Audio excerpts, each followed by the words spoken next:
Una muñeca inflable nos pone en la vitrina mundial. Bochornoso episodio termina con múltiples perdones y peticiones de renuncia. Pedí disculpas y perdón por los hechos. Disculpas por la situación que se ha producido, perdón por mi accionar en el día de ayer. Cruces verbales entre candidatos, antiguas rencillas, tensión PS-Gobierno y la última arremetida de la nuera presidencial complementan la semana política. Nos lanzamos con el balance político del año, lo bueno, lo malo y lo feo, al estilo de Estado Nacional. ¿Qué tal? ¿Cómo están? Muy buenos días. Comenzamos ya este capítulo de Estado Nacional, el último de este año 2016. Momento de revisar no solamente lo que ha sido esta semana en el plano político, sino que también hora de balances en relación al año. Vamos de inmediato a saludar a nuestros panelistas de hoy. Cecilia Pérez, ¿qué tal? Gonzalo Miller, muy buenos días. Francisco Vidal, Eduardo Zafirio y también Iván Mlinars. Vamos a comenzar de inmediato con la agenda de lo que fue esta semana, muy marcado, y lo veíamos en nuestros titulares, por la situación que se vivió durante la cena de ASEXMA. Este particular regalo que generó una serie de reacciones, entre ellas la presentación de la renuncia del presidente de ASEXMA, Roberto Fantuzzi. Sin embargo, lo que conocíamos ya al cierre de esta semana tenía que ver con la ratificación en su cargo. ¿Cómo se interpreta esa decisión y cuáles fueron las reacciones? Vamos a comenzar de inmediato a revisarlo. Antes vamos a ver una nota y lo conversamos aquí en el panel.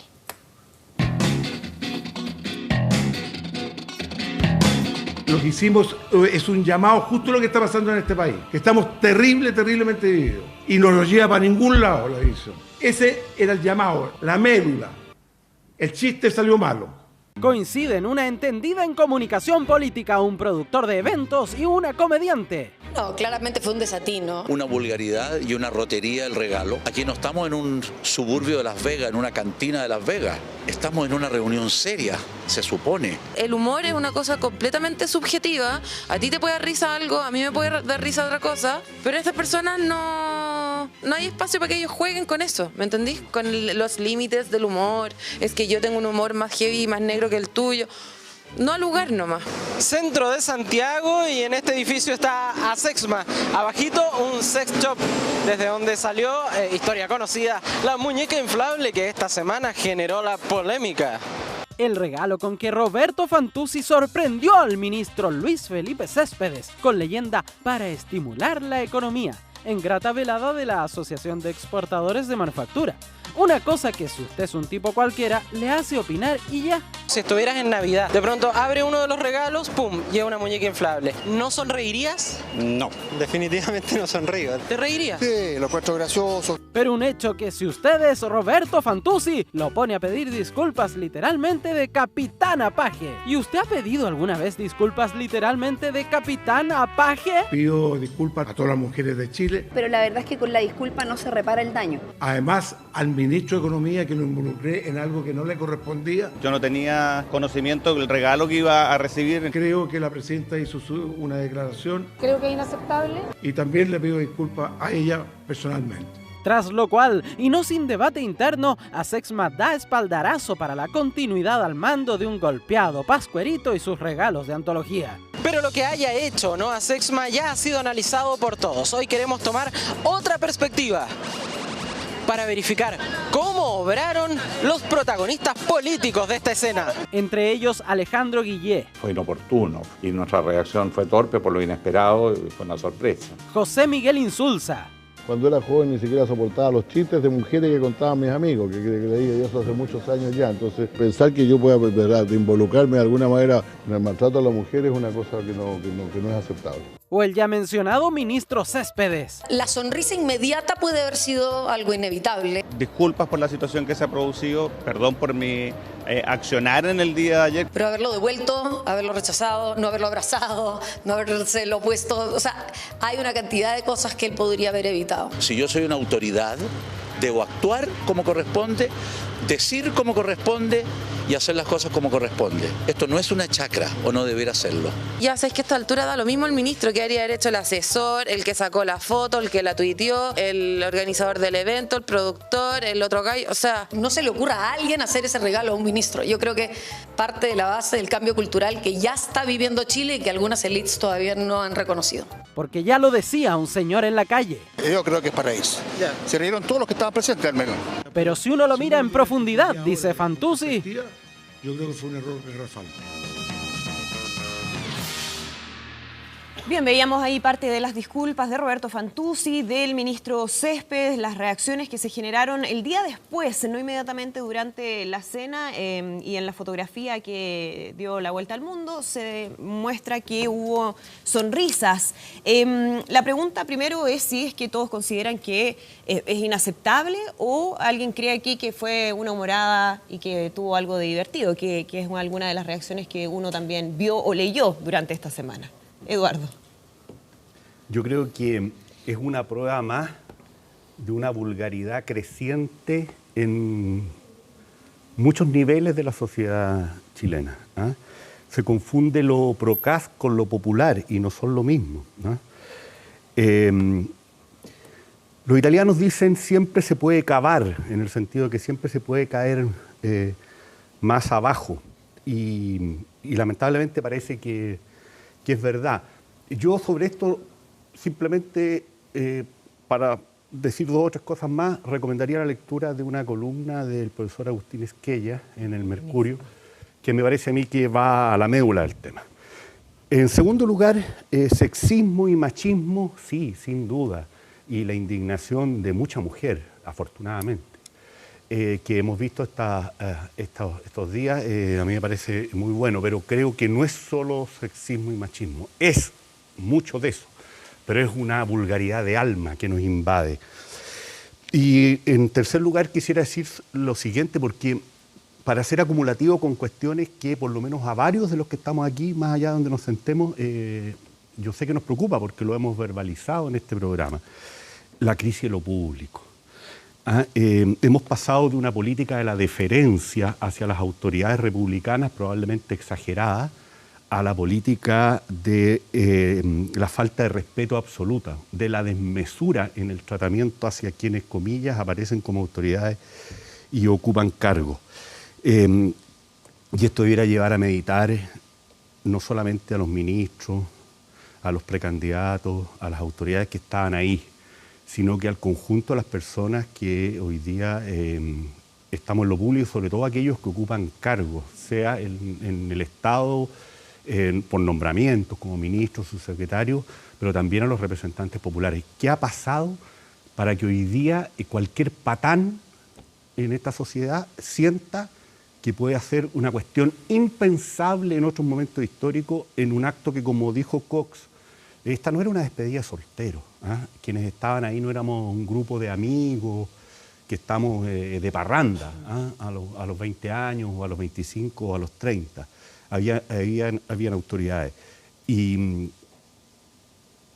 la imprudencia o la demencia parece que no tiene límites, porque ¿quiénes estaban ahí? Básicamente los 2 agentes sociales que hoy día están más cuestionados, representantes del empresariado y representantes de la política, y aparecen en una actitud realmente de desprecio, mal gusto, ordinariez, vulgaridad e incapacidad de reaccionar, porque las explicaciones y el hecho de que no pase nada, digamos, demuestra algo que hoy día está muy instalado en sectores de la ciudadanía. Aquí hay gente, comillas, la élite, a los cuales les da lo mismo porque se sienten que por la chequera o por los cargos tenemos que aguantarles cualquier cosa. ¿Qué pasa con eso, Cecilia, en el sentido de que no hubo una reacción inmediata, que recién al otro día, después de que ya era un comentario en redes sociales, en medios de comunicación, comenzamos a ver y a escuchar explicaciones? De hecho, en un principio fueron bastante más moderadas que las que terminamos escuchando, por ejemplo, de parte de Roberto Fantuzzi. ¿Qué pasa? ¿Hay una naturalización del tema que parece que no escandaliza tanto como debería ser? Eso da cuenta del resultado de un libreto perfecto que se dio en este acto público, que hizo relación con una discriminación que existe en nuestro país, que cada día es vista de forma más hipócrita. Porque cuando se denuncia, en este caso por las redes sociales, entonces salta el espanto. Cuando se denuncia por las redes sociales, entonces se provoca la solidaridad con la mujer. Pero si eso no hubiese sucedido, para muchos hubiese quedado, como al principio lo sostuvieron, una mala broma. ¿Alguien puede creer con 2 dedos en la frente que eso fue una broma? Eso claramente es un acto de discriminación y de desprecio profundo por las mujeres. Y sobre todo sea en un acto público donde no solamente es culpable quien entrega el presente, en este caso un gremio como ASEXMA, sino que quien lo recibe con sonrisas bobas complacientes, como fue la presencia de 2 ministros de Estado, de un presidente de la Corfo, estamos hablando de representantes del gobierno en esa cena, y de 2 candidatos presidenciales. Yo en ninguno de ellos vi una mirada crítica, en ninguno de ellos vi una mirada de rechazo, al contrario, compartieron la bobería del acto mismo. Y eso nos tiene que llamar a reflexionar en forma mucho más profunda, Andrea, que es en definitiva hasta cuándo vamos a seguir permitiendo la cosificación de la mujer. Porque todos podemos seguir hablando de las brechas de discriminación salariales, de representación en directorios, de participación en política, de todo lo que ustedes quieran. Pero si nosotros no somos capaces como sociedad de visibilizar que a la mujer cada vez que se le presenta como una cosa, entonces estamos equivocados y estamos en una sociedad que retrocede a pasos agigantados, lo decía la directora de ONU Mujeres en Chile. Si querían mover motores, por decirlo más decentemente, con respecto a la economía, y ese fue el objeto de este regalo al ministro de Economía tan impropio, bueno, ¿por qué no lo hicieron, por ejemplo, profundizando la existencia de mayores empleos y sobre todo para quienes mueven la productividad en este país, que son precisamente las mujeres? Porque hoy día, dentro de la poca creación de empleos que hay, que son 175.000, durante todo el periodo de este gobierno, la mayoría cuenta propia, los más perjudicados son mujeres y jóvenes. ¿Por qué ahí no poner la productividad? ¿Por qué ahí no poner las señales económicas? No, resulta que cuando la economía está mal, ahí la señal, el ejemplo, la visión que se da es una mujer en una forma que además no corresponde. Yo creo que es la hipocresía misma. Lamento mucho que no se hayan tomado decisiones más drásticas con respecto a este episodio, porque va a pasar a ser un bochorno más. O sea, el presidente de ASEXMA debió haber dado un paso al costado y no poner un cargo a disposición, cuando los propios pares fueron los que celebraron esta bromita y más encima consensuaron la broma, porque él dice, yo no tomé la decisión solo, yo tengo un comité dentro de ASEXMA que termina aprobando esta muñeca. Y por otro lado, me parece muy bien la forma de rechazo de la presidenta, pero sigue avalando a su ministro ahí. Y digamos que no sonreía, estaba con carcajadas. Francisco Vidal, ¿qué debiera haber hecho el ministro Luis Felipe Céspedes en una situación como esta? ¿Cómo se reacciona frente a una situación así? Lo políticamente correcto es decir que devuelva la muñeca, la desinfle, eso sería como lo... Creo que se actuó mal. Ahora, si tú me preguntas a mí qué hubiera hecho, bueno, tiene que ver con los caracteres de cada uno también, ¿eh? Pero yo hubiera previsto, debe ser la política que te enseña, previsto lo que iba a pasar. Entonces ahí lo normal, la reacción inmediata es el rechazo. Ahora, en el momento. Como telón de fondo, esto es una picantería, ¿no? O sea... Pero más allá de eso, sino que desde el punto de vista de lo que se está cuestionando, ¿no? Fíjate que una vez me regaló Fantuzzi, salió en el diario, además, un calzoncillo. Y el Mercurio me seleccionó a mí y me mostró con el calzoncillo. Mi mujer me decía, pero tú lo mostraste, sí, pero mírame la cara que yo tenía. Yo estaba emputecido. Un calzoncillo, nada, mucho menos que la muñeca. Pero yo no era ninguna autoridad, fue hace un par de años atrás en un desayuno a ASEXMA. No como ministro. Pero me sentí incómodo, no sé, y además por la consigna. El calzoncillo fue regalado para, comillas, sostener las confianzas. O sea, una alusión a mis testículos. Mal gusto. ¿Qué querés que te diga? Ahora, espera un poquito.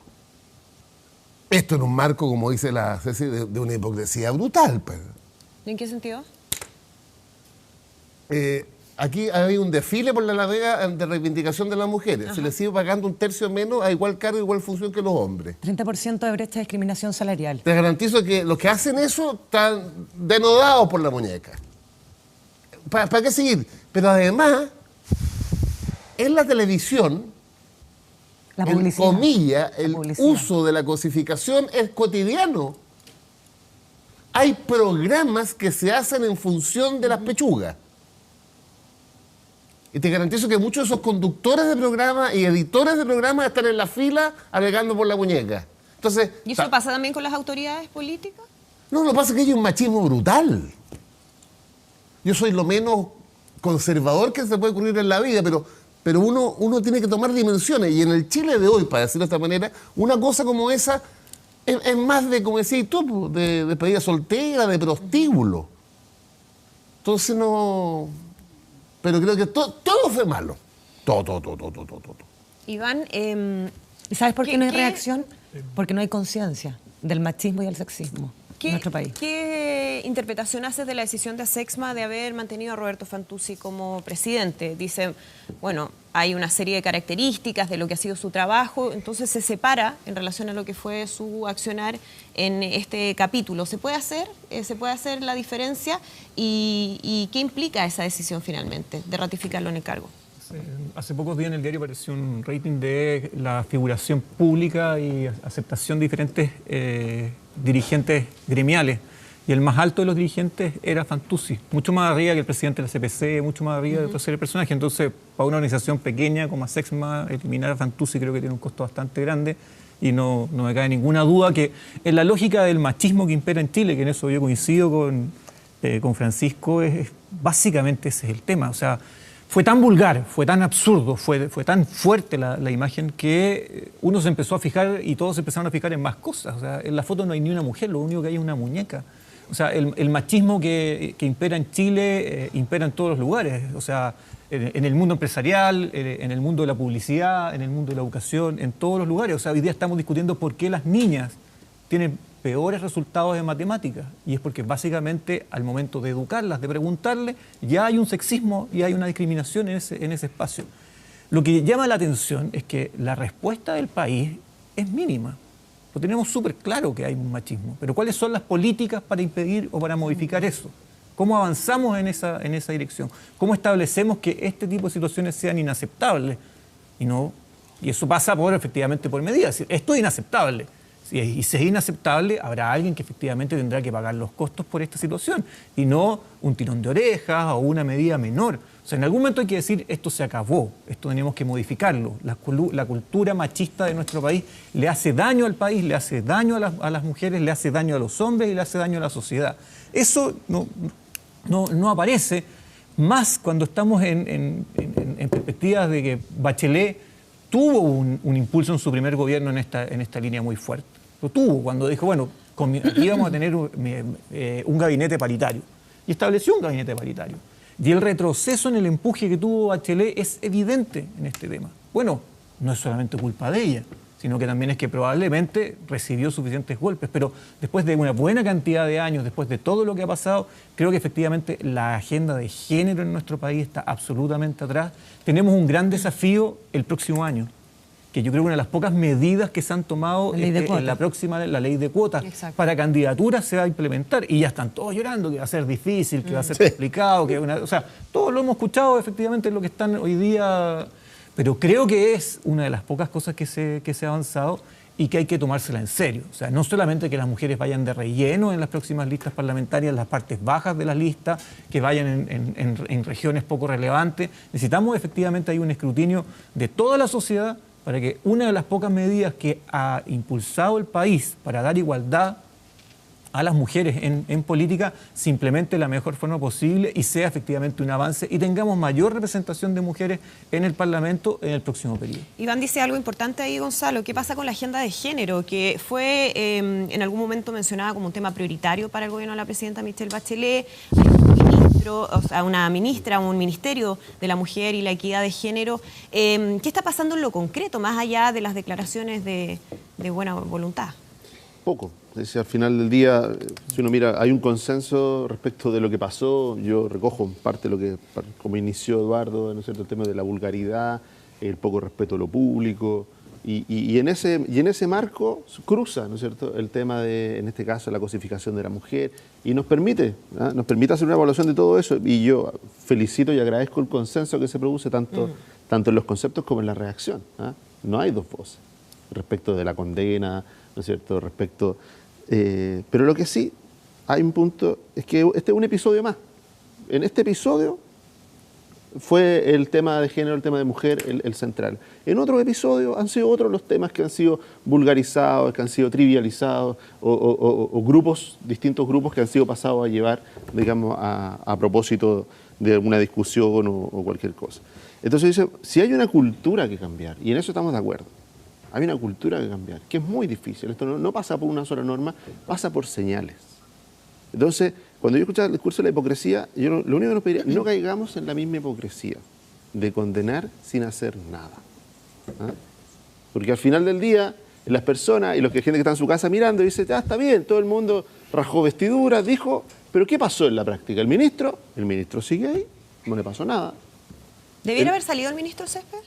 No es que debiera haber salido. Si tú me preguntas a mí, no hay obligación de que tenía que haber salido. No está ni la gravedad, pero podemos encontrar miles de ejemplos en muchos gobiernos donde cuando se toca un tema que para el gobierno es esencial, es de la médula de su política, aunque sea un tema muy menor, como la mala reacción, la complicidad, la tardanza en la respuesta, se va.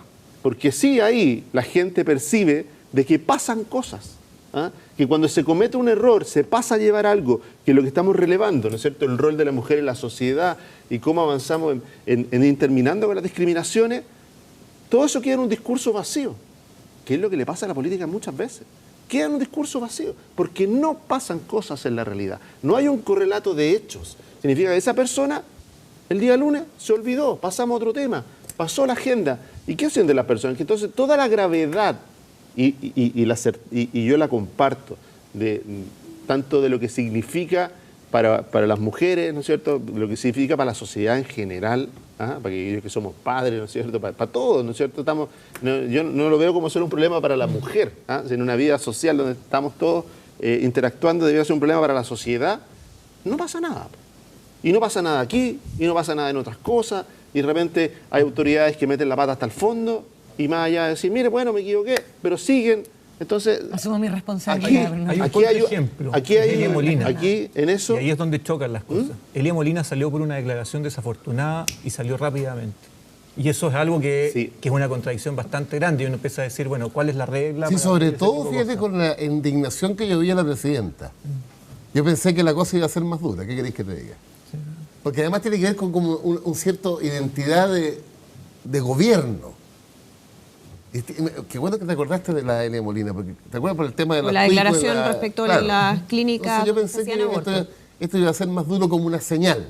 Yo creo que había el espacio para eso, más allá de que siempre va a existir, y en el caso del ministro, yo tengo una buena opinión de él, técnicamente, o sea, ha sido un buen ministro.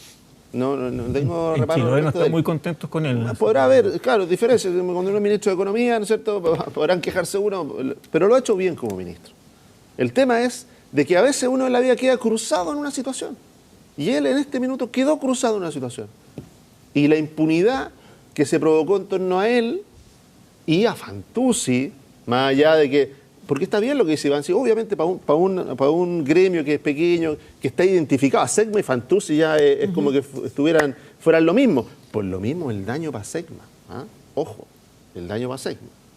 Entonces, aquí parece que nadie está nunca dispuesto a asumir realmente lo que significa cuando se comete un error, y también respecto del coraje de un gobierno, de decir, ¿sabe qué? Este tema es demasiado importante y no puede quedar en la impunidad, no puede quedar como aquí no pasó nada, no puede quedar con, solo con la indignación. Bueno, seguimos analizando lo que ha sido esta semana. Vamos a hacer rápidamente una pausa y ya volvemos porque hay hartos temas también que quedan todavía por delante. Ya estamos de regreso.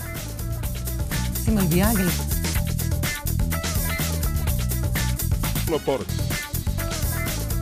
Seguimos haciendo Estado Nacional, analizando lo que ha sido esta semana en lo político judicial, podríamos decir también, con la reaparición de Natalia Compañón junto a Sebastián Dávalos por el caso Cabal, cuando se ha rechazado la posibilidad de modificar sus medidas cautelares, es decir, no puede salir del país. Hay todo un escenario que se está pensando, ¿no? Va a ocurrir a partir del 6 de enero cuando sea nuevamente formalizada. Vamos a revisar esa y otras informaciones en nuestro relato de la semana y ya comenzamos a analizarlo.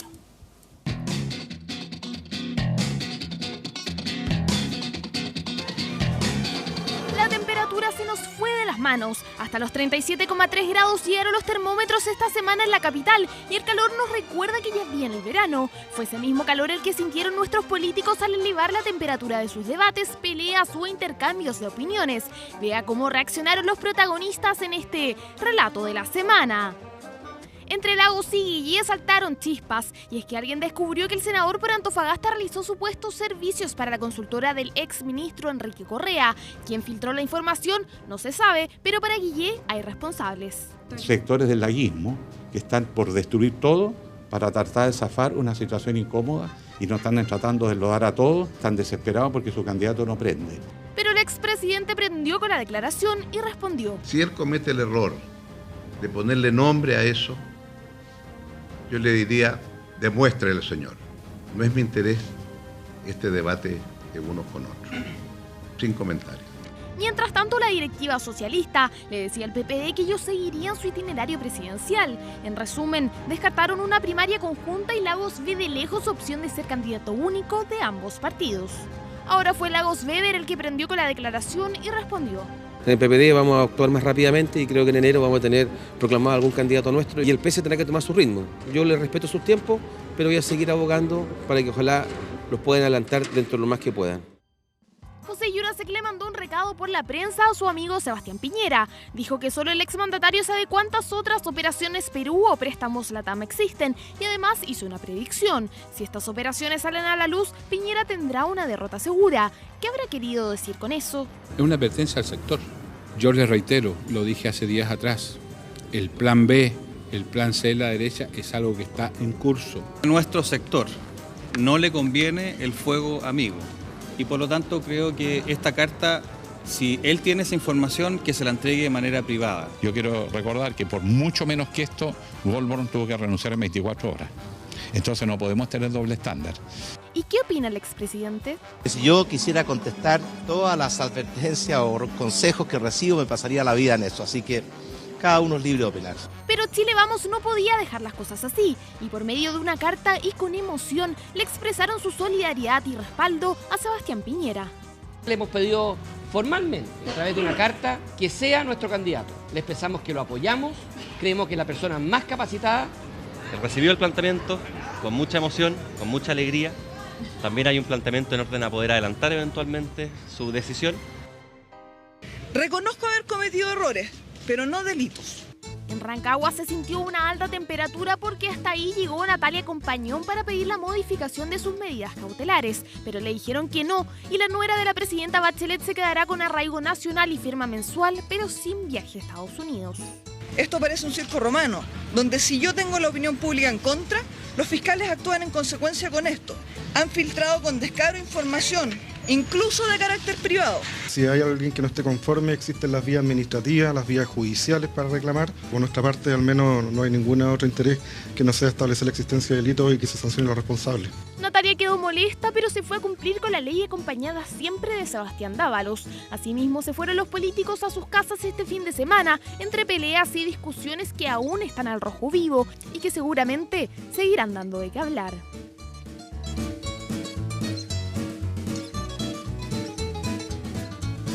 Marcaron la semana en el plano político. Quedémonos con lo último, con lo que veíamos de Natalia Compañón. Con estas acusaciones en contra del Ministerio Público, hablando de un circo romano que se ha montado, de filtraciones permanentes a la prensa, que aquí finalmente no hay un debido proceso. ¿Cómo va a afectar o podría afectar esto nuevamente a la presidenta Michelle Bachelet o a la moneda, Francisco Vial? Yo creo que el daño ya se hizo ya. Más bien estas imágenes y estas intervenciones, como que la memoria vuelve, ¿no? Alcancé a leer antes de venirme para acá un reportaje en La Tercera. La Tercera. Que es bien impresionante. El informe Carabinero, los mails. Todos los negocios de Cabal, ¿no? Claro. Entonces, claro que sí. Más bien, más que profundizar el daño, como que lo mantiene en la memoria ciudadana. Pero claro, pero esto es imprescindible porque es parte del proceso que más importa, que es que la justicia dé su veredicto. Va a ser nuevamente formalizada por el delito de estafa Natalia Compañón y Mauricio Valero el próximo 6 de enero. Un nuevo año, Gonzalo Miller, en relación a este tema. Y la pregunta también que muchos se plantean es de qué manera el Palacio de la Moneda debiera manejar esto, si va en la línea correcta. Escuchábamos a la presidenta Michelle Bachelet refiriéndose al tema en Argentina, si es que debiera haber algún tipo de versión más dura en contra de la manera en que se ha abordado. No, lo que yo aprendí en la Moneda, y además lo han aprendido todos, digamos, que en materia de procesos judiciales, el poder político y particularmente la Moneda, y para qué decir la presidenta, no debe pronunciarse bajo ninguna circunstancia, ni a favor ni en contra. Dame un segundo, Gonzalo. Sí, tengo una impresión distinta. Creo que las declaraciones de la presidenta de Argentina sí se involucró, o sea, porque le dice, bueno, yo no tengo por qué contestar, pero en realidad lo que tiene que contestar son los fiscales y es la fiscalía. Entonces, creo que en eso sí hay una situación donde no se cumple la norma que Francisco nos dice, porque la presidenta sí hace y hay una intencionalidad en esa línea. Pero creo que es una situación que ya sale de lo político, que uno dice, ¿qué es lo que tiene esta gente en la cabeza? O sea, el problema que tiene Natalia Compañón es que no va a poder salir de vacaciones o no sé qué cosa en Estados Unidos. O sea, eso es lo que hoy día gatilla esta declaración. Porque ha ido cambiando además la versión respecto al motivo de su viaje. Pero políticamente el daño que le causa al gobierno y al país es de seguir manteniendo una situación que debía estar en los tribunales, que vuelve hoy día a tener que discutirlo y vuelve a poner, no en una columna chiquitita, sino que grande en los diarios, un tema que la presidencia debería tratar de controlar de alguna manera. Entonces, como dónde se ponen los egos y las situaciones en siendo parte de la familia de la presidenta, es realmente de una que no se entiende. Y no se entiende, uno diría, bueno, ella tiene ese problema, pero está con el hijo de la presidenta parado al lado como chaperón, y que se va a la declaración y donde están en tribunales, está ahí en primera fila efectivamente haciendo el gesto. Entonces hay toda una puesta en escena que en vez de dejar de dañar a la presidenta, es seguir profundizando y seguir poniendo la presencia de la familia presidencial en este escenario, y lo cual hace que una herida que para todos es claro que ha sido uno de los elementos fundamentales de la caída y de la baja popularidad de la presidenta, en vez de sacarlo de la escena se vuelva a poner. Y eso es un error que no se entiende, que no haya un control efectivamente de parte de la presidenta, de que no se valoren de una manera adecuada el no poder ir de vacaciones con respecto a todo el daño que se le está produciendo Pero que eso es incontrolable, pues, Iván. Bueno, Andrea, lo que estamos tratando de entender es que una acción familiar hoy día tiene repercusiones políticas tremendas. Hoy probablemente las reformas que este país necesitaba no se han podido llevar adelante de buena manera probablemente por este tipo de acciones. Y entonces el desubicamiento es gigante y creo que el daño a la presidenta, de sangre, se mantiene. Es una herida abierta que hoy día le volvieron a pegar un tirón y que sigue sangrando y que va a seguir marcando todo el año 2017, porque si efectivamente vamos a tener cada una de las concurrencias de Compañón a la Fiscalía y después cuando va a tener este nivel de posicionamiento y de presentación, va a seguir siendo efectivamente... Claro, esa es una de las preguntas, ¿no? Si esto va a mantener el tema durante el próximo año, ¿qué tanto podría afectar nuevamente a la presidenta Bachelet, Gonzalo? Primero, lo judicial, ¿qué decir? O sea, ahí tendrá que resolver la Fiscalía, ¿por qué? Cuesta entender por qué le niegan, Por tercera vez. Por tercera vez le niegan, y ahí hay un tema, pero bueno, tema judicial. En lo político, sí, hay un cambio de estrategia. Sí, claro. Aquí hay dos señales muy potentes. O sea, hay un cambio de estrategia, la puesta en escena, como decía Iván, es evidente. Y yo, primero, se había hablado mucho de la soledad de Natalia Compañón y el hecho de que su marido la haya acompañado, bien por él, más allá de todo cálculo. Más allá de todo cálculo, bien por él. O sea, ella, me imagino, bien no lo está pasando cada vez que tiene que concurrir. Pero hay un cambio de estrategia. Aquí algo que se venía enterrando, que se venía bajando en el perfil, y resulta que los protagonistas de esto deciden, al revés, pasar a la ofensiva. Lo que hacen ese día no solamente explicar que ellos están siendo tratados injustamente, a opinión de ellos, sino que además dice hay un trato diferente.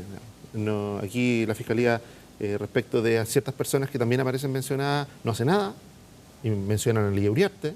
Entonces, cuando lleva el tema al corazón de la moneda, no lo lleva solo a la relación madre-hijo, sino que lo lleva a quien es hoy día el corazón de la moneda, Ana Lidia Uriarte, ¿no es cierto?, el segundo piso de la presidenta. Entonces, hay señales muy potentes respecto de que uno pudiera leer, y así se lee hoy día en los diarios: no nos dejen solos.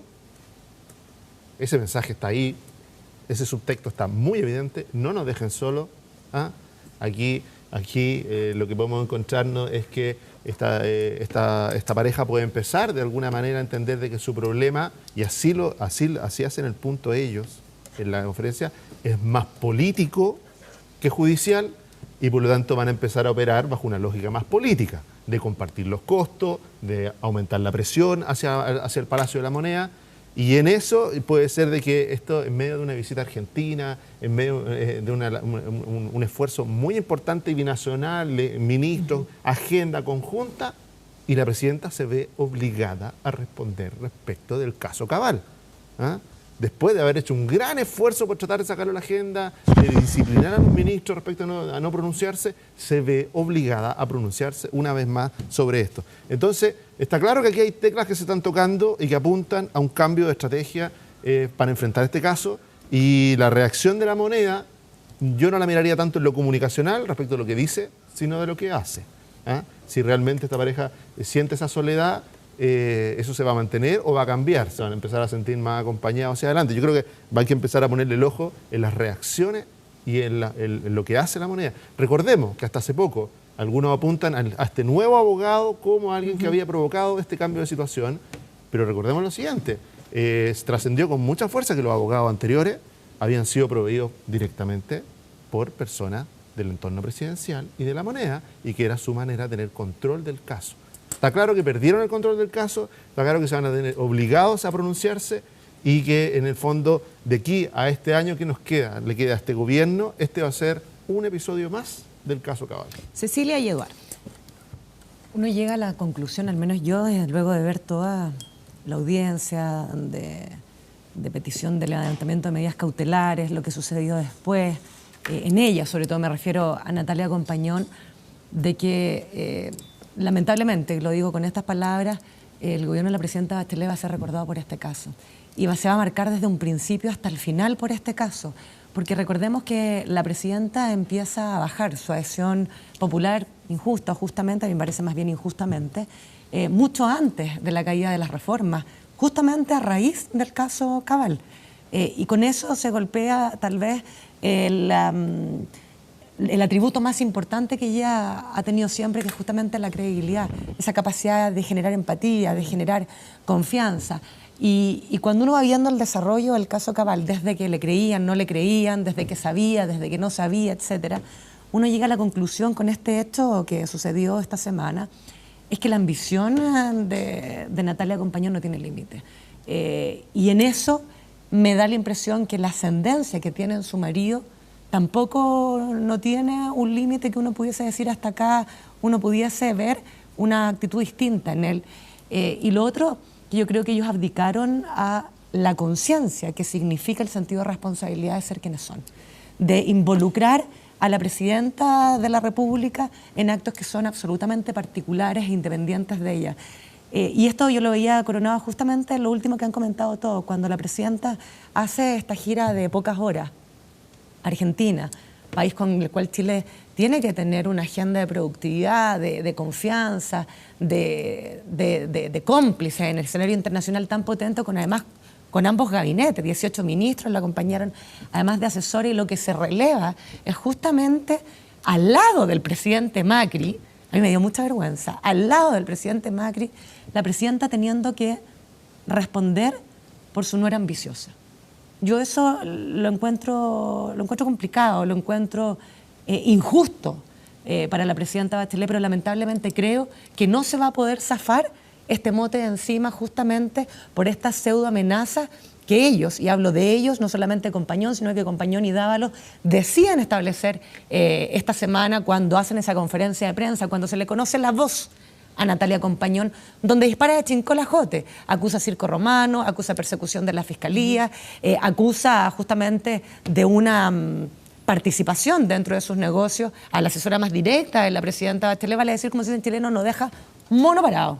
Y en ese sentido yo lo encuentro muy riesgoso, muy irresponsable, y no veo dónde la presidenta pudiese marginar, salvo rechazar a la nuera y al hijo, cosa que yo creo que no lo va a hacer. Y lo entiendo por qué no lo hace. Eduardo. Bueno, hay varios temas de fondo, pero por lo primero que me quiero referir, no quisiera dejarlo pasar. Es la perspectiva desde la cual se entra al tema de las declaraciones de la presidenta. Nietzsche decía, el ojo malo ve todo malo. Y viceversa, el ojo bueno tiene un enfoque distinto. La presidenta viaja a Argentina. Entre paréntesis, el presidente Macri en Argentina tiene que responder por eventuales figuras de lavado de dinero de sociedades donde a lo menos está metido su padre. O sea, no es para sentirse avergonzado, digamos, tampoco. Por esto, no solo en términos formales, sino que voy al fondo. Pero ¿qué es lo que ocurre? A la presidenta se le preguntó, porque este tema, mire, yo no quiero entrar si este tema se quiere tener permanentemente en la agenda, si eso es por teorías conspirativas, porque esto vende. Creo que de alguna manera, con mínima buena fe, el tema es inevitable. Y ella tiene que contestar. Ahora, ¿cuál es su respuesta? Si la decisión de la presidenta es de que ella tiene que responder, responde lo que a mí me parece obvio, para dar la señal que importa. Bueno, este no es un tema mío. Yo soy presidente de la República y este país tiene Estado de Derecho, tiene instituciones. Si aquí cualquiera siente que han sido vulnerados sus derechos, recurra a quien corresponde, pero no a mí, más allá de la relación. A mí eso me parece absolutamente republicano y no veo qué tiene de reprochable. Si la presidenta no responde, ¿cuál habría sido la reacción? Se corrió, no quiere hablar, ven. Y seguimos en esta cosa. Porque a la presidenta de la República, que ha pagado un altísimo costo, yo voy a hablar solamente del político, que el que uno puede ver, no sé, de lo otro no tengo antecedentes. En el fondo, mucha gente ha tratado de hacerla responder por hechos de terceros con patrimonio propio, ni siquiera con patrimonio de la presidenta. La presidenta no tiene nada que ver en la figura de Cabal. Y ahí está, se ha conseguido el objetivo, ¿cierto? De tenerla permanentemente expuesta a esto, porque esto obviamente la dañó y la va a seguir dañando. Pero ahora, esa posición es a propósito de Compañón. Quiero, por supuesto. La oposición, los medios de comunicación hacen su trabajo. Bueno, ya lo acabo de decir. Pero por eso te digo, Cecilia, lo acabo de decir. O sea, yo creo que aquí hay de todo, para ser franco, pero no me interesa ese punto. Creo que hay deseo de informar, hay un tema de rating, creo que también hay un deseo de sacarle punta política, porque por Dios que han sido exitosos. El tratamiento muy disímil respecto a otras figuras políticas por hechos donde aparentemente están mucho más involucrados, pero no quiero entrar a eso, Cecilia. Honestamente, no quiero entrar a eso. Pero sobre lo que decía Gonzalo, yo no veo mucho cambio de estrategia, creo que ahora es más estridente. Recuerden que esta señora dijo hace más de un año que el Servicio de Impuestos Internos, o sea, un órgano que en definitiva tiene una dependencia mucho más directa del Ejecutivo, está actuando con doble estándar. En tercer lugar, la señora tampoco ha inventado nada, porque esta ha sido la actitud de la mayoría de los políticos que se han visto investigados y o formalizados. Campaña ideológicamente falsa. Se lo escuchamos a un líder de un partido de oposición. Pero no es solamente ahí, sino que todos salen con alguna explicación de echarle la culpa a los fiscales, a impuestos internos. Me imagino que en algún momento, cuando esto se resuelva, ir a hacer a los jueces garantía y eventualmente a los tribunales superiores de justicia. Porque ¿qué es lo que pasa? ¿Cuál es el problema de fondo, creo yo? Es que aquí un grupo de personas de todo el sector político, y esto forma parte de la crisis y del desprestigio y de la sensación de abuso, creen que no vivimos en una república democrática, como dice nuestra Constitución, sino que en el antiguo régimen. Entonces, en el antiguo régimen usted era juzgado por tribunales especiales, con tratamientos diferenciados, algunos eran sometidos incluso a tortura, otros no. se aplicaba un derecho diferente. Era una sociedad estamental. En la República Democrática, y por eso en la frase de la presidenta, esto no es tema mío desde el punto de vista de cómo operan las instituciones en una República Democrática y en un Estado de Derecho. Si usted siente que la Fiscalía está filtrando, recurra ante los órganos que correspondan. Si usted tiene un problema con impuestos internos, recurra ante los órganos que correspondan. Yo no veo un cambio de estrategia en el sentido de que desde el principio esta ha sido una actitud no solo de ella, sino que de la mayoría de los políticos o gente vinculada a los políticos que han tenido que ser investigados en los últimos 2 años. Una conducta reiterada de descalificar a los fiscales. Pero sí concuerdo con Gonzalo de que esta cosa hoy día es con otros decibeles. La mención al informe de Analía Uriarte es una cuestión ridícula, porque entre otras cosas la Fiscalía ya se las ha pedido, pero se las ha pedido a Valero, que dice que no se la quiere entregar porque al parecer lo tiene ella. Pero, ¿qué tiene que ver ese informe? Poco, salvo probablemente con yo supongo que la estrategia de la defensa, en la parte jurídica del tema, es decir, efectivamente se hacían asesorías atingentes, pertinentes para negocio, en este caso la eventual evaluación de una central de paso, y esto no era una chanfaina, un montaje. Pero obviamente eso es lo que en los medios resuena y esto sigue dañando. Ahora, yo quiero ir al tema de fondo. Lamentablemente en los últimos 2 años y medio la reacción de mucha gente, de distintos sectores ideológicos, incluyendo a la señora Compañón, es pensar de que pueden eludir las normas comunes que se nos aplican a todos los ciudadanos, aquella igualdad ante la ley. Y es clave que la igualdad ante la ley también sea igualdad ante la ley penal, tanto desde el punto de vista del derecho sustantivo como del derecho procesal. Bueno, un tema que vamos a seguir porque lo decíamos, ¿no? El 6 de enero va a ser nuevamente formalizada por el delito de estafa en relación a otra de las aristas de este caso. Veíamos en nuestro relato de la semana otro tema que surgió que tiene que ver con esta carta que envió José Jurasek al diario El Mercurio, donde, entre otras cosas, dice: solo Piñera sabe cuántas operaciones Perú o préstamos LATAM existen. No hago un juicio de valor de dichas operaciones, pero estoy seguro de que si se lanza la campaña presidencial y llegasen a existir más operaciones o préstamos, estos van a salir a la luz. De ser así, resulta evidente que cada episodio le restará apoyo y lo conducirá a una segura derrota. Todo lo anterior, dice, se resume en que si Piñera se embarca en la carrera presidencial es porque está limpio de otras operaciones como las señaladas. Si no lo estuviese e igual se lanza, estaríamos frente a un caso de gran irresponsabilidad política. Esperemos su decisión. Una carta que algunos interpretan como una especie de advertencia velada. Yo no sé cómo lo interpretan ustedes, Cecilia. Nada, el presidente lo decía ahí en términos de que es cierto, hay que referirse a cada uno de los, comillas, consejos que recibe, sobre todo de personas que no son cercanas, que además en el caso de José Jurasek, uno pudiese decir que le tiene sangre en el ojo. Reconozcamos que fue el presidente Piñera uno de los denunciantes en el famoso caso Chispa, donde se beneficiaba... Y perdió plata. Y claro, y donde se beneficiaba Jurasek y otros. Por lo tanto, uno tiene que tomar, Andrea, y en esto yo estoy casi en una campaña con Eduardo Zafirio de subir un poquito el nivel de quiénes vienen los consejos. A mí, si alguien tiene realmente un prestigio en el área de los consejos que te está dando, de las asesorías que te quiere proponer, de las ideas, bienvenido. Si no, dejarlas pasar a un lado, porque si no te pierdes mucho tiempo. Y en el estado en que está el país, en el estado en que está la clase política, a la cual al menos los que estamos en esta mesa pertenecemos, yo creo que hay que dedicarle tiempo a las cosas que valen la pena y no a consejos que, para mí, tienen harto de sangre en el ojo. Ahora, escuchábamos ahí también a Alejandro Guillé diciendo que por bastante menos Lawrence Goldborn había bajado una candidatura. A mí me impresiona para mal lo errático que es Alejandro Guillé, siendo una persona que tiene que estar bien informada por su rol de comunicador durante tanto tiempo. Parece que desconoce el caso Goldberg y por eso lo asemeja sin tener mayor información. O lo que sería peor, habiéndose informado y haciéndolo de mala leche al caso puntual del presidente Piñera. Si él no quiere que ser parte como objetivo principal, como ha denunciado por parte del laguismo, me imagino que entre ellos a mi amigo Pancho Vidal, para querer destruir la imagen de Alejandro Guillé, no haga lo mismo con el resto, porque la verdad que nivela para abajo y habla muy mal de él. Hay un punto, Francisco, sí.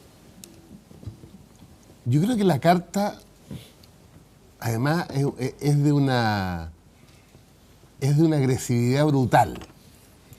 Ahora, estamos hablando de Jurasek, funcionario de la dictadura, que se apropió vía la privatización de grandes empresas. De eso estamos hablando. Estamos hablando que era socio de Piñera. Estamos hablando del caso Chispa. Estamos hablando de un militante connotado de la UDI, miembro por años de la Comisión Política. Por años. Entonces, la diferencia contigo es que yo no lo ninguneo. No, yo no lo estoy ninguneando. No, porque es un tipo importante. Yo no lo ninguneo, creo que su opinión Ahora, no vale. yo cuando leí la carta, fíjate que porque me la dijeron, se me pasó, y tuve que volver a leer. ¿Pero qué es esto? Yo creo que tiene una mezcla. Pero si tú lees hoy día a Herman Chadwick, que tiene que ver con su recuperación, que estuvo bien problemado, en la última o penúltima pregunta en el Mercurio se le toca este tema. Yo creo que Herman Chadwick, además que es primo hermano de Piñera, del presidente Piñera, darle el clavo. Bueno, él es así. Siempre como en el borde. El primo hermano, pero no Guillé. Y yo creo que el presidente Piñera tiene que tener muy claro que la advertencia de Jurasek, él tiene que despejarla. O sea, no puedo creer que se lanzara una campaña presidencial con alguna duda. En el Chile de hoy. Pero él lo ha dicho, Pancho. Sí, él ha señalado que en marzo, que es la fecha que se ha autoimpuesto, él decide ser candidato presidencial no solamente y nuevamente, al igual que el año 2009, donde no había ley, claro, que tuvo el fideicomiso, y que la actual ley aprobada en el gobierno de la presidenta Bachelet es igual a lo que él hizo como operación financiera en el 2009. Él no solamente va a cumplir la actual ley, sino que va a ir mucho más allá. Y tanto es así que mandató a parlamentarios de nuestra coalición a que, y así se hizo, se presentara un proyecto de ley que hoy día está en el Parlamento, en la cual uno espera que el gobierno le ponga suma urgencia para que el fideicomiso sea para todos, no a una persona, y para todos, nacional e internacional. Entonces, por eso te vuelvo a decir, o sea, el presidente lo ha hecho. De ahí a venir, y le encuentro razón, a escuchar consejos de personas interesadas para mal, yo lo entiendo. Poblado, déjalo pasar. Si no, imagínate. Pero fue una noticia relevante, ¿eh? Porque o sea, hay una intencionalidad de entrar en la discusión política. No es que se le vaya a preguntar, el envío de una carta. No podemos saber en la almohada de Jurasek en qué estaba pensando. La venganza, el caso Chispa, anda a saber tú. Pero yo creo que es un tema, y yo creo que es un problema para la campaña, porque se instaló, a producto de la historia, el tema del límite difuso entre billetes. Le quiero preguntar eso, Iván, pero antes escuchábamos las declaraciones de Alejandro Guillé respecto al caso Goldman y la similitud que hacía en relación al expresidente Piñera. Pero también esta semana Guillé se lanzó contra el laguismo, dijo, acusando de filtraciones respecto a antecedentes que podrían hacerlo la primera pregunta cuestionar su candidatura. Si fuera, ¿tú crees que te lo diría? No. ¿Más viejo que León? No. Yo tengo la mejor opinión de Guillé. Creo que es un estupendo candidato.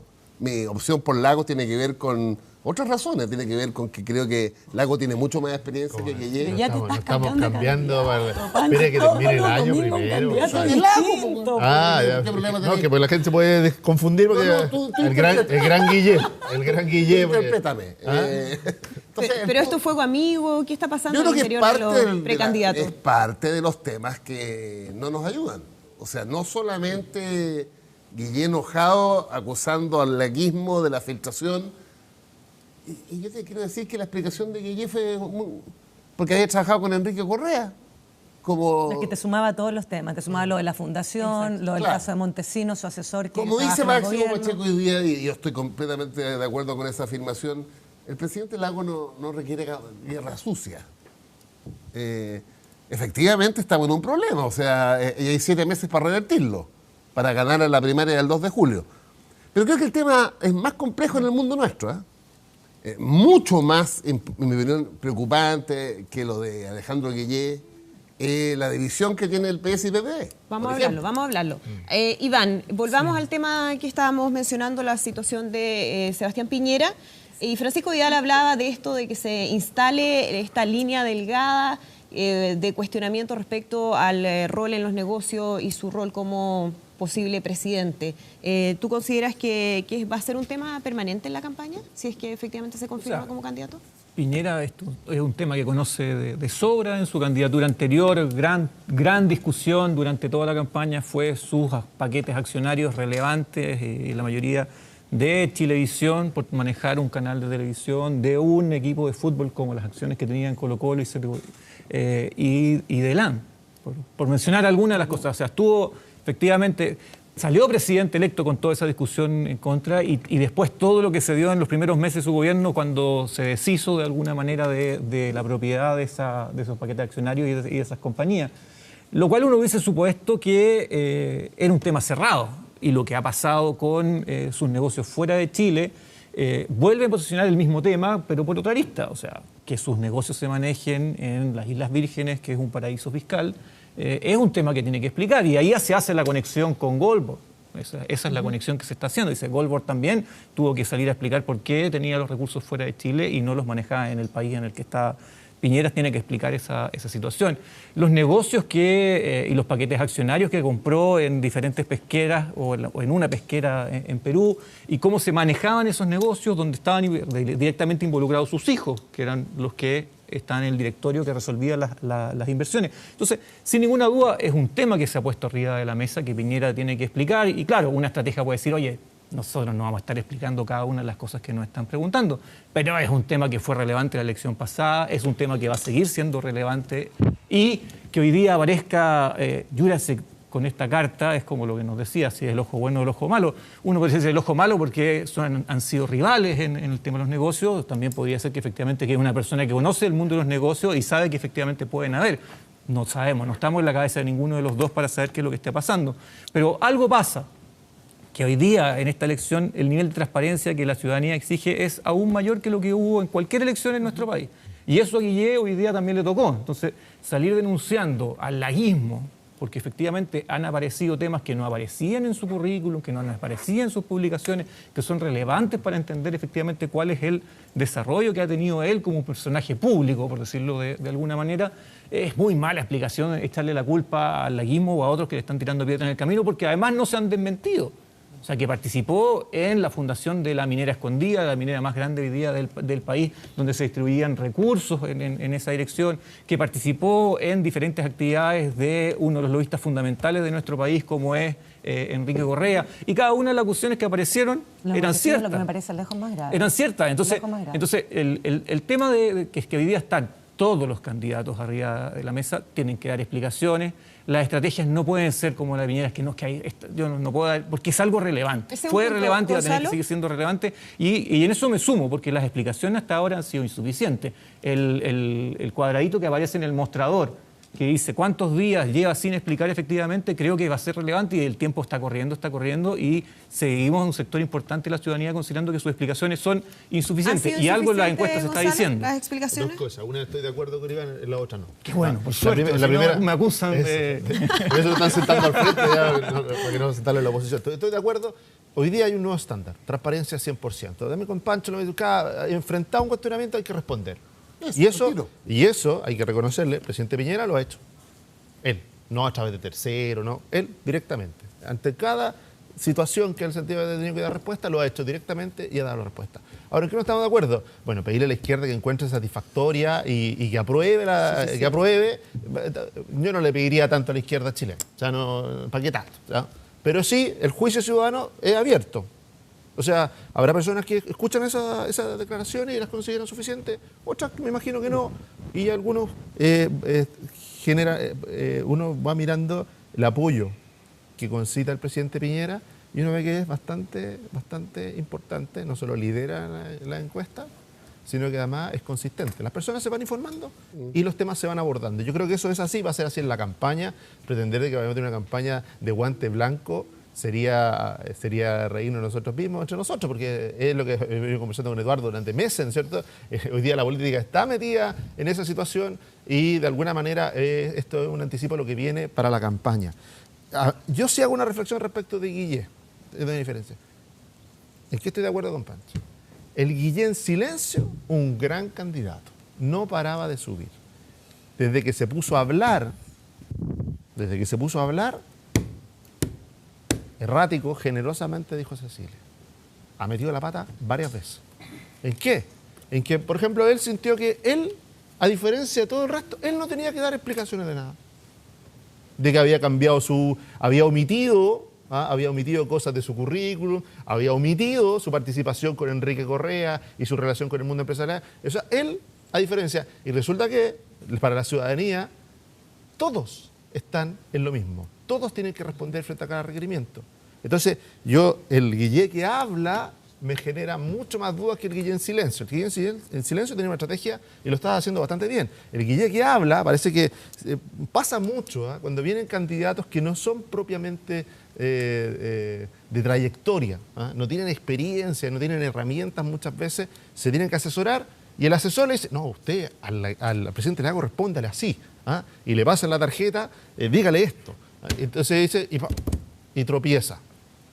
Entonces yo que ahí me genera duda, yo creo que a muchas personas le empiezan a generar duda este candidato, que en silencio era un gran candidato, pero en la medida, hasta aquí además, para alguien que quiere diferenciarse del mundo político, ¿para qué rompió el silencio Guille? Básicamente para meterse en una guerra de dimes y diretes con los otros candidatos, o sea, de lo político por abajo. Entonces, decirle la invitación del presidente Lago, que entre por arriba. A mí me hubiera gustado escuchar a Guillé hablar de propuestas, me hubiera gustado escuchar a Guillé hablar de lo que quiere hacer y con quiénes lo quiere hacer. Yo creo que ahí están puestas las dudas y no meterse en una guerrilla donde además ha demostrado en esta guerrilla poco talento. Vamos a, Eduardo, me queda pendiente, vamos a hacer rápidamente una pausa, pero volvemos inmediatamente contigo y seguimos conversando de lo que ha sido esta semana en Estado Nacional. Muy bien.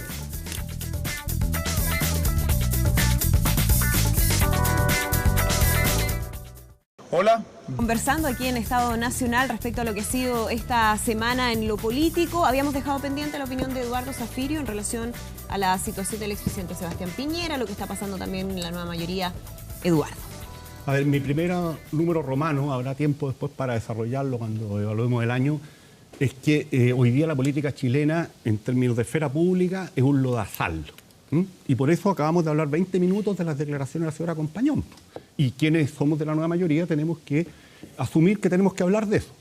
¿Qué quiero decir con esto? ¿Estoy excusando al expresidente Piñera? No, porque creo que este dato es clave que lo tenga presente no solo el expresidente, sino que también quienes lo apoyan, porque aquí no es que haya guerra sucia. Lo que pasa es que como hay pocas ideas,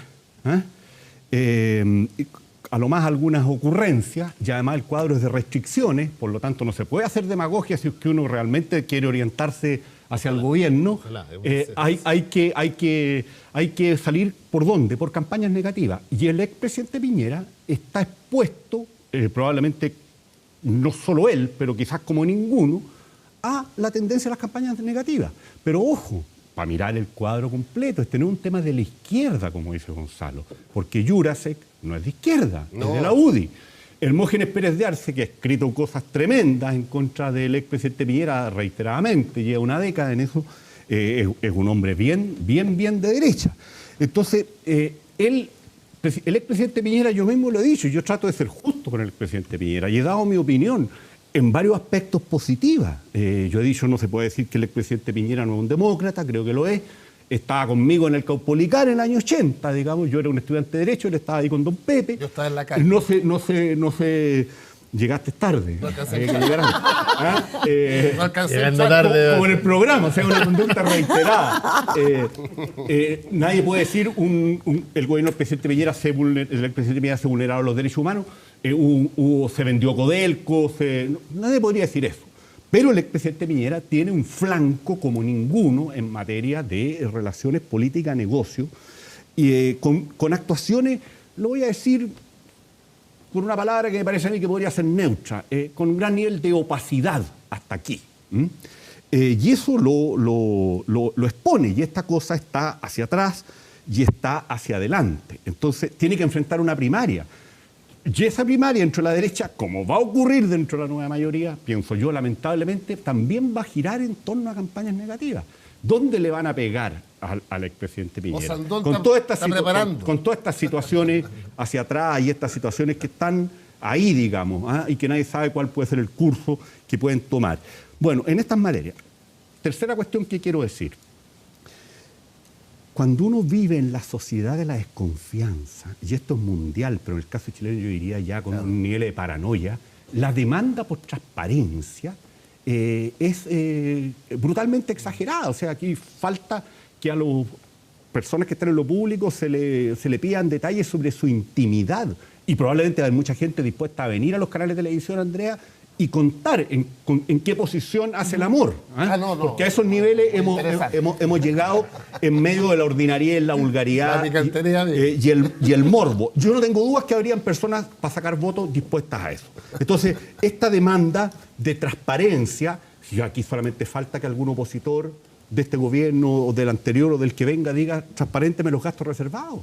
O sea, cuestión que nunca planteó el Partido Comunista en los gobiernos de derecha, ni Patria y Libertad en el gobierno de Allende. O sea, para que vean en los niveles en que hemos caído, porque eso obviamente desde el punto de vista de la política de Estado no se puede transparentar. Y yo no voy a dar las razones por responsabilidad republicana. Entonces, el expresidente Piñera tiene estos flancos y va a tener que contestarlo en su primaria y en la elección abierta.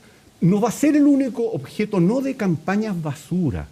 A mí me parecen ridículas algunas acusaciones que le han hecho al precandidato Guillé, para ser franco. No veo al presidente Lagos ni a nadie serio de quienes lo apoyan en una campaña en contra de él por este tipo de cosas. Pero acusar al laguismo de estar filtrando información no es más o menos caer en mire, lo que pasa es que uno nunca puede responder por todos los sacristanes, pero al expresidente, no sé, Pancho sabe quiénes son los que están ahí. Voy a nombrar a una persona que para mí es como un símbolo, digamos, de seriedad analítica, de consistencia intelectual, Ernesto Tone, que entiendo que es un asesor cercano. Yo honestamente no los veo en esto. Pero claro, las dos primarias y luego la elección, lamentablemente, creo yo, en estos climas tóxicos, va a nacer más bien campañas negativas. ¿Por qué?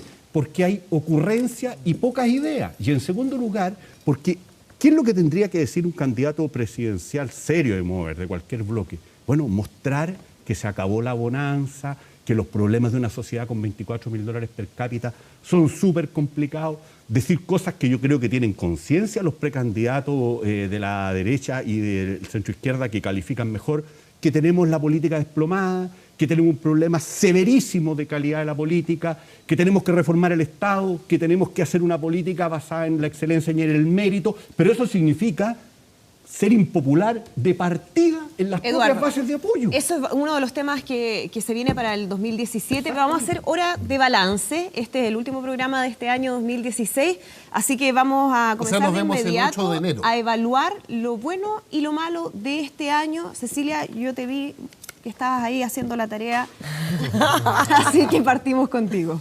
No, estaba efectivamente... Difícil, Sí, súper difícil, viendo las distintas áreas y claro, si uno hiciera un balance, el 2016 no deja de ser muy distinto a lo que fue parte del 2014, el 2015, o sea, hay pocas buenas noticias que entregar, por no decir casi ninguna. Y uno se pudiese... con una gran idea de lo mejor y lo peor. Si uno pudiese centrarse en las distintas áreas de gestión, por ejemplo, todas bajo el 25%, salvo relaciones exteriores, medio ambiente y energía, complicado, la misma evaluación de la presidenta. Pero yo dejando de lado todo eso que ya se ha dicho con respecto a las reformas y todo, si hay algo que a mí me parece malo, que me parece preocupante, porque abarca todo, toda la esfera. Donde uno quiera mirar, si eso no existe, es muy difícil avanzar. Es justamente la caída inédita que ha existido de la confianza y del optimismo en nuestro país sobre el rumbo que tiene Chile.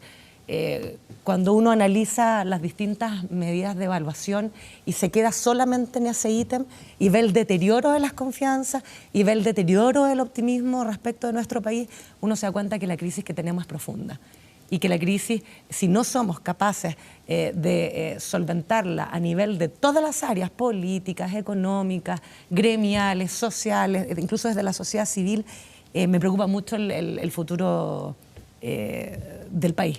Y yo creo que ahí nadie se está metiendo, todos tratan de sacar la ventaja particular, de enlodar más, como decía Eduardo, el pantano en el que estamos metiendo y se ven pocas luces y pocos rayos de sol para seguir avanzando. Eso yo lo dejaría como malo. Y creo que es malo ahora y va a ser malo para el próximo año que se vienen las elecciones y va a ser malo para el próximo gobierno que tenga que asumir el desafío de liderar a Chile. ¿Algo bueno que destacar de este 2016?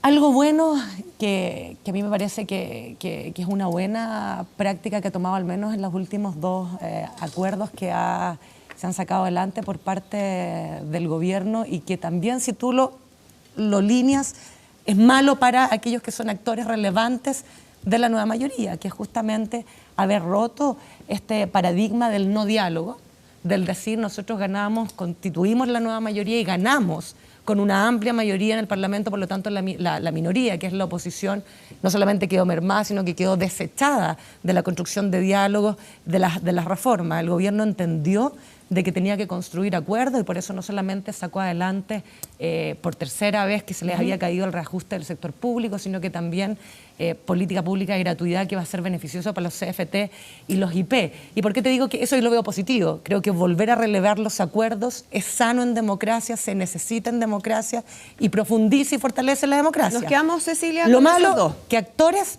de la nueva mayoría consideren que eso no está bien, no está bien dialogar con la derecha, y por lo tanto se amurran, que es lo que le ha pasado, por ejemplo, al Partido Socialista y que le pasó en su minuto al Partido Comunista. Eduardo Zafirio, una idea de lo bueno y una idea de lo malo, para que vayamos avanzando rápido. A ver, porque no nos queda voy a hacer un poquito más largo, pero no en el tiempo. Lo malo, 2 cosas. En primer lugar, la falta de preocupación en torno a los débiles en general en esta sociedad. Ejemplo, los niños del Sename. Pero es un ejemplo más amplio, la infancia, pero también los viejos, los enfermos, etc. Y la altísima abstención electoral, que además va en ascenso. Creo que eso tiene un efecto sistémico sobre nuestra democracia gravísimo y nadie se hace cargo. Lo feo, el lodazal en la política chilena, con investigaciones y formalizaciones crecientes sobre personas que han ocupado y o ocupan cargos públicos. Creo que eso destruye lo que va quedando de prestigio y de dignidad de la política. Y lo bueno también 2 cosas.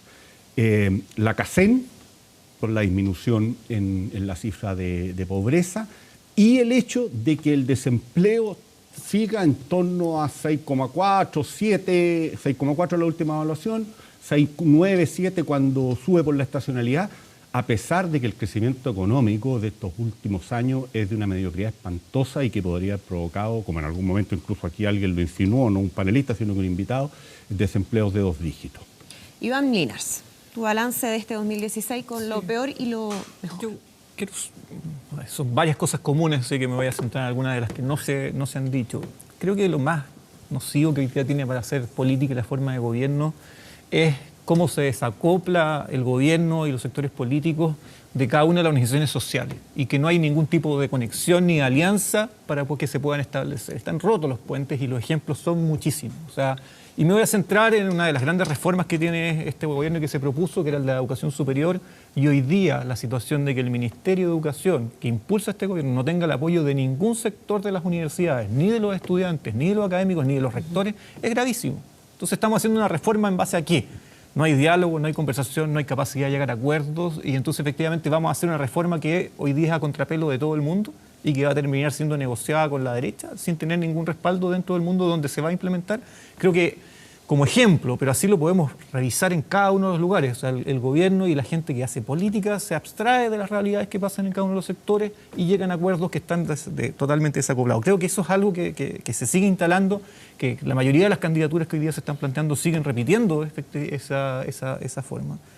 Y quiero apuntar en el tema positivo, voy a exactamente lo del empleo. Y creo que lo del empleo es un súper buen ejemplo de decir que en realidad este barómetro mágico de la economía con respecto al nivel de crecimiento del Producto Interno Bruto, y que tenemos una desaceleración, y muchos dijeron, oye, aquí viene el desempleo porque van acoplados y es una situación que se va a ir dando. Y entonces uno va a ver y dice, bueno, el desempleo no ha bajado, no ha crecido. Dice, pero bueno, ¿dónde ha estado la fuerza que ha mantenido el empleo? Y es la fuerza del que busca empleo propio, el que va a la cola, el que resuelve sus problemas, el que va en esa dirección. Entonces, creo que esta mirada deseosa de estos grandes motores que mueven la economía, las grandes empresas, la minería, la industria en particular, que hoy día están lentos, han tenido una fuerza que es invisible, que hoy día no tiene representación, que es la economía pequeña, la economía de una escala casi familiar, que hoy día es prácticamente despreciada cuando se habla de propuestas de gobierno, y que también es una señal de decir, bueno, nuestro sistema o nuestro modelo económico está hoy día colapsado. ¿Por qué? Porque los grandes son los que tienen chantado efectivamente el crecimiento del país, porque son incapaces en su modelo extractivista de sacar los provechos que tiene nuestro país, y hay vías en las cuales los pequeños efectivamente tienen espacio, y hay una parte de la economía que está absolutamente fuera del sistema y fuera de incentivos, y que ha demostrado que es lo que ha salvado la situación más dura para las familias, que hubiese sido que hoy día tendríamos una cesantía de los 2 dígitos como se estaba previendo, claro, cosa que no se dio. Entonces creo que ahí hay una fuerza y una señal muy clara. Esta economía que solo mira el indicador de crecimiento no está acoplada con lo que pasa realmente en cada uno de los lugares de nuestro país. Parte de los balances de este 2016, seguimos con Gonzalo y Francisco Vidal, pero vamos a hacer una pausa y ya estamos de regreso con más.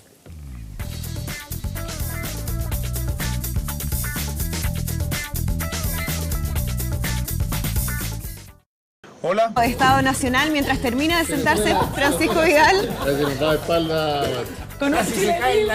Le vamos a dar el pase entonces a Gonzalo Miller, que estaba aquí sentadito esperando su turno. Gonzalo. Bueno, partamos por lo malo para terminar con algo positivo. La política sigue en deuda en términos de que no solo de lo que tiene que ver propiamente con la política y los políticos, sino de la política en deuda respecto a los ciudadanos. La política como un vehículo de cambio social, la política como capaz de producir cambios, reformas. Las ciudadanas ya miran la política y dicen, está bien, me dicen, me prometen algo, pero ¿en qué minuto se cumple eso? Distancia, decepción, pesimismo, obvio, porque se termina transformando en pesimismo. Si al final a veces los chilenos están descreídos y pesimistas, bueno, no es gratuito. Hemos tenido promesas incumplidas, hemos tenido reformas que no se han cumplido, que no han avanzado, temas que quedan empantanados, y a la política mirándose el ombligo mucho tiempo. ¿Y la clase política ha entendido eso? Yo creo que hay señales de que sí. Independiente, uno podrá, es como dice, retar es una minoría las que se ha dado cuenta, pero ya hay un pequeño tránsito. Yo escucho con atención cierta autocrítica en la nueva mayoría respecto de preocupación, de que al final del día la confianza de las personas está en que si yo le hago una promesa, tengo que cumplirla. Si yo digo que voy a hacer una reforma, tengo que estar seguro de que esa reforma va a producir los efectos deseados y no va a quedar atrapada, empantanada. Yo leía hoy día el diario, Mineduc está clasificando a los colegios de acuerdo al rendimiento. Wow. Es un cambio mayúsculo respecto de lo que el discurso del Mineduc y el tratamiento de los colegios. Bueno, se prohibió darle información respecto de los resultados CIMSE. Y resulta que lo que vamos a ver es de que el Mineduc le va a decir su colegio, ¡pum!, es deficiente. Sus hijos están recibiendo una calidad de educación deficiente. Yo creo positivo. Todo lo que sea información para los papás, positivo. Pero finalmente, a mí lo que me preocupa no es tanto la política en términos del discurso, que está bien, ojalá que mejore. Se hicieron reformas políticas, se gastó mucho dinero, y se va a seguir gastando mucho dinero en mejorar la política con poco resultado. Entonces dice, cuando la ciudadanía mira críticamente, dice, bueno, cuidado cuando se promete estos cambios del día a la noche. En el 2013 tuvimos una elección donde se criticó todo y se iba a cambiar todo. Ojalá que aprendamos la lección. Aprendamos la lección y la política sea un poquito más humilde en escuchar con atención lo que quieren las personas, en escuchar y poner atención cuando la gente dice, no me gusta lo que me están dando. A decirle, no, es que estaba en el programa, no me gusta lo que me están dando. Lo mismo en la derecha. Yo escucho a veces dentro de los partidos esta sensación de exitismo. Hay una carta que se le fue a dejar al presidente Piñera más allá de la manifestación, y digo, ojo, porque ¿qué significa esa carta? Hay primarias. Esa decisión la va a tomar la ciudadanía. O sea, hay cierto ambientillo en la política que todavía se resiste, en izquierda y en derecha, a entender de que el protagonismo debía estar y debe estar en la ciudadanía. No hay un correlato lógico entre estar mandando cartas y ofreciendo candidaturas, cupo y cargo, versus entender de que aquí la decisión hay reglas claras, hay una primaria. Respetemos las reglas claras. Gonzalo, un poco lo que decía. Lo bueno, vamos a lo bueno. Y lo bueno para cerrar. yo creo que también en la ciudadanía hay una toma de conciencia. Todavía en poco, ¿por qué? Porque la política está en audiencias muy acotadas. No es lo único en la sociedad que está en audiencias muy acotadas, pero está en audiencias muy acotadas. Pero ya está empezando a haber un cambio. Yo creo que si hay algo positivo, esta sensación de que la alternancia en el poder está ahí, a la vuelta de la esquina, ha provocado un cambio positivo, una recuperación de palabras que debían estar presentes de manera permanente. Diálogo, acuerdo. Francisco Vidal, balance 2016. Difícil en 2 minutos, pero...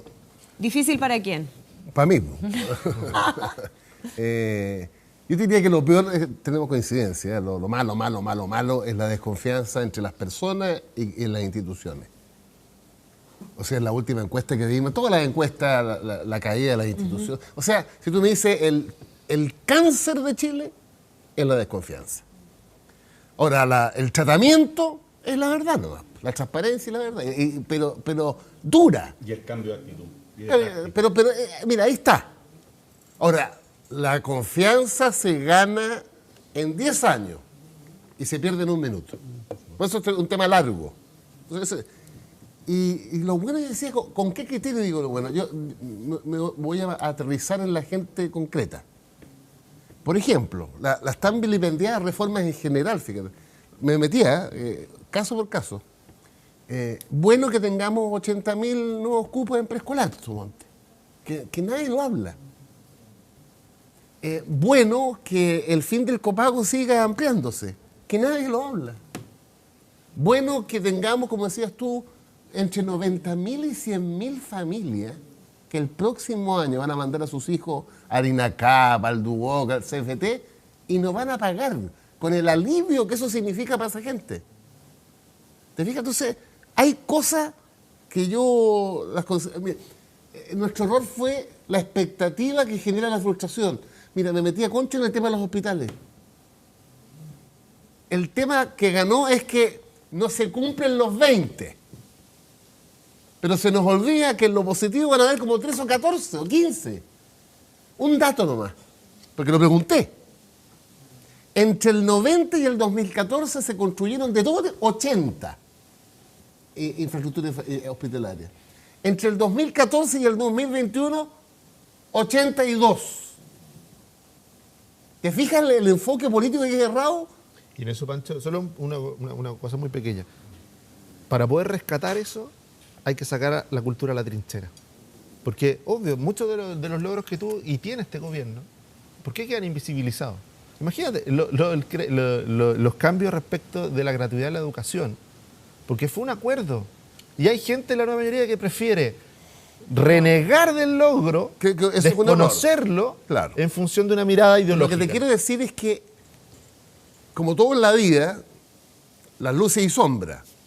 Pero yo creo que lo peor es la desconfianza que se expresa en todo lo que hemos hablado. Pero yo no me quedo en el diagnóstico, sino que cómo tú sales de la desconfianza. Y creo que la ciudadanía, esa que no fue a votar, que no se levantó los 2/3, lo que quieren es transparencia y verdad absoluta en todos los temas.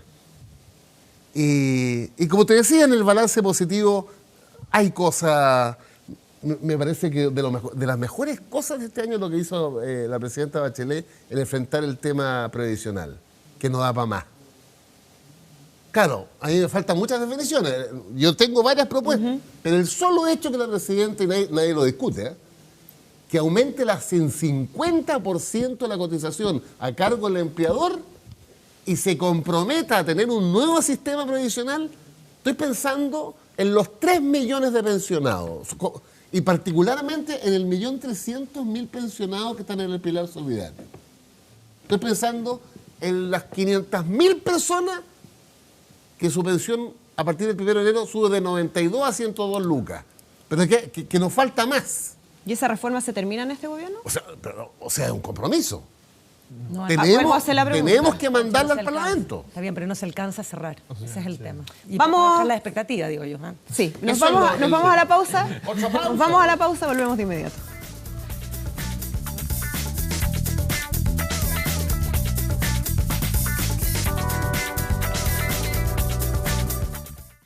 Hola, Y empezamos también a despedir este año, por supuesto agradeciéndolos por habernos acompañado con todo el análisis político durante la semana.